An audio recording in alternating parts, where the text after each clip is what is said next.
Cəlilabad rayonunda tanınmış şairə və ədəbiyyatşünas Şəhla Mürsəlovanın 65 illik yubileyi və 5 yeni kitabının təqdimat mərasimi keçirilib. Rayonun tanınmış şair və yazıçıları, mədəniyyət işçiləri, müəllimlər və ədəbi ictimaiyyətin nümayəndələri iştirak ediblər.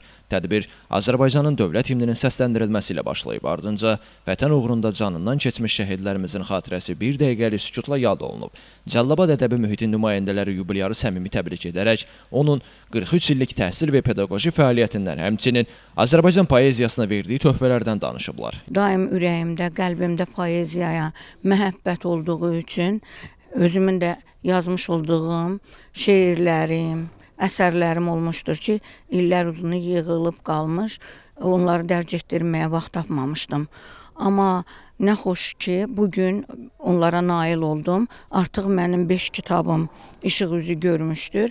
Bugün mənim 5 kitabımın təqdimatı keçiriləcək. Mənim ilk kitabım Yenə Sənə Dönəcəyəm kitabımdır. Mən bu kitabın adını Rusiya Federasiyasında yaşayarkən vətənim üçün, darıxdığım üçün vətənə dönmək arzusuyla bu şeiri yazmışdım. Məhz onu da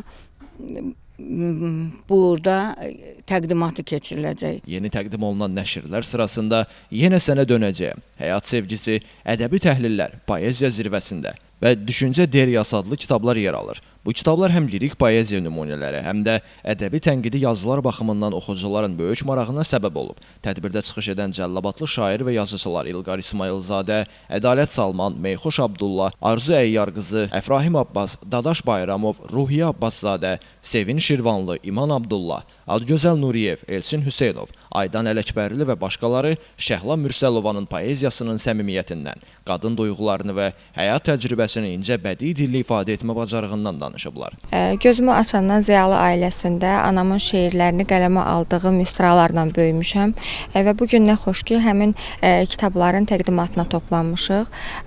Düşünürəm ki, bütün şairlərin vətənə, millətinə, xalqına, müqəddəs hisslərə olan duyğularının ifadə etməyi, insanların qəlbində yer almağı böyük rəğbətə səbəb olan hissdir, duyğudur və biz bugün həmin hissi öz doğmalarımızla, ziyalı təbəqə ilə paylaşırıq. Sonda çıxış edən Şəhla Mürsəlova uzun illər təhsil sahəsindəki fəaliyyətindən, poeziyaya olan sevgisindən və gələcək yaradıcılıq planlarından söz açıb. O, tədbirin təşkilatçılarına, bütün ədəbi dostlarına təşəkkürünü bildirib. Tədbir şeirlərin səsləndirilməsi ilə davam edib, ədəbi ruh və dostluq abu-havası ilə yadda qalıb. Elvin Qudratov, İlqar Mustafayev, Bugün İnformasiya proqramı üçün.